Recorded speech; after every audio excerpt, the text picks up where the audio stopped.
winning a title can be thrilling, as you may explained previously. What was your feeling the first time you've won a championship belt?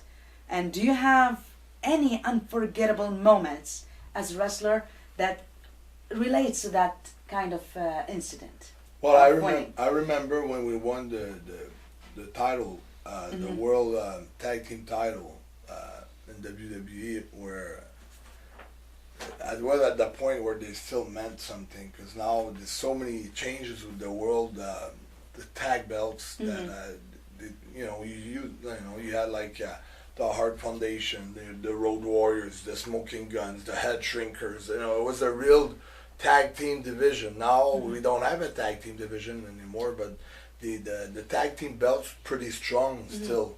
And when we won the titles, me and JR against the Steiner brothers, we were talking all night. We couldn't sleep all night. The adrenaline was at the highest point in my life. It was just crazy.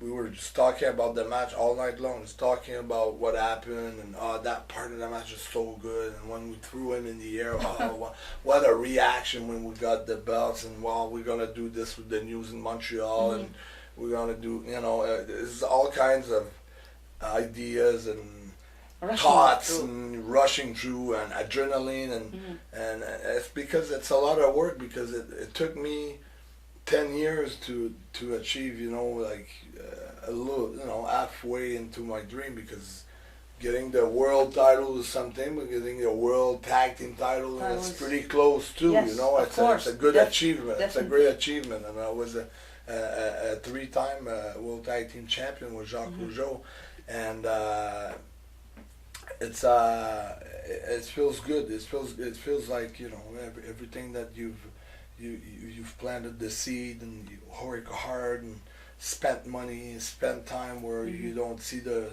results right away, and you're living in a caravan, and you're sleeping almost in the cold, and in Germany it was pretty hard days. Lots of sacrifices. Oh yeah, very, very, a lot. You're sacrificing your couple life, you're sacrificing your family life, you're sacrificing a career where you can have, let's say, a certain amount of money coming every week for sure, because it goes by run in the wrestling world, and it's like a comedian. You don't have any security, so you put so much. You put so much down the line. It's a chance. Yeah.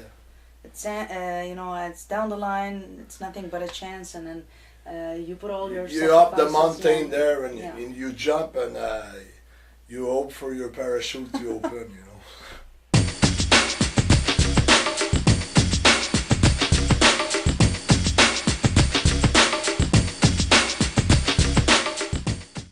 PCO, your history as a professional wrestler stands on its own as a concrete evidence of success and an everlasting echo of fans' admiration. Do you have any advice for the upcoming generation of superstars? Well, of course, I've got a lot of people are writing on my Facebooks, and actually, if you want to write on my Facebook, I will add you as a friend, anyways. I just welcome you to do it. It'll be a pleasure. And a lot of young, upcoming, guys that wants to become pro wrestler, they ask me for advice, and it's always the same thing that I'm going to tell you.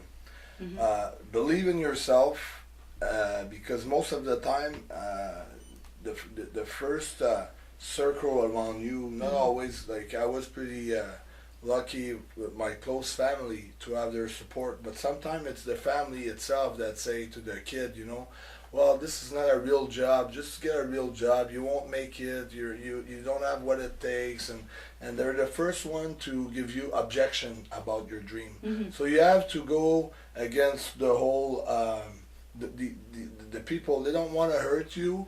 It's nothing personal. It's because they love you and they want you to get in the same line as everyone else. But if you're different, and it's got to be really in your heart, though, because the price you're going to have to pay to achieve that dream, you can't even tag money with it, you know, like even if you make $1 million down the line, you're gonna pay more than that $1 million by doing all the sacrifices that you need to make, you know, along the way. And believe in yourself.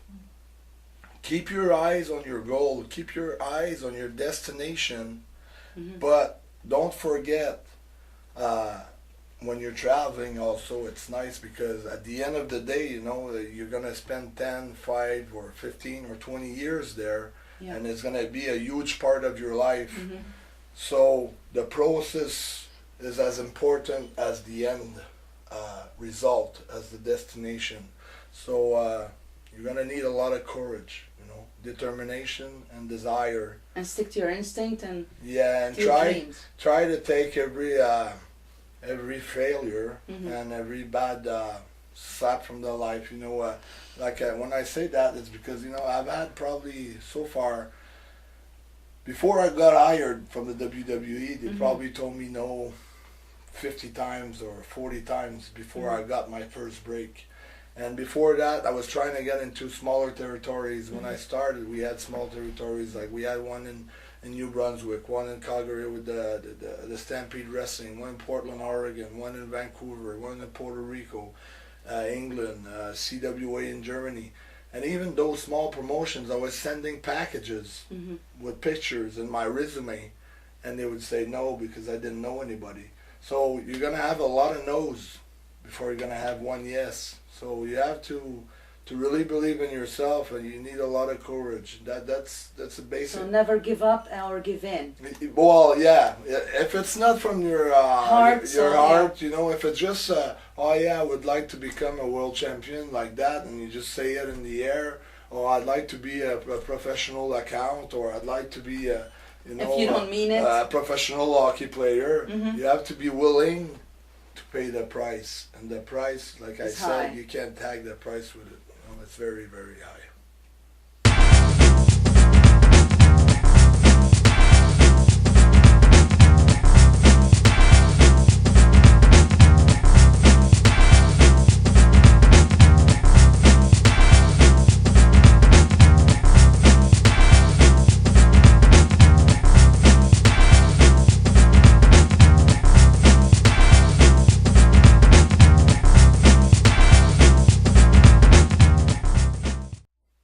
Just like you explained, wrestling with a dream sometimes can be hard and difficult. Did you ever think about leaving the spotlight? Well, I was thinking, I never thought about leaving it. At one point, I was really young because, you know, I was showing up at Monday Night Raw. I had my goal in mind. I was doing, you know, quite a lot of sacrifices, but maybe not enough to achieve what I wanted to achieve, because I'm in my best shape ever of my life, you know, physically, you know, like I finally got what I needed to get as far as my look, and I was always a little bit more like fat, or, you know, not on the really sharp.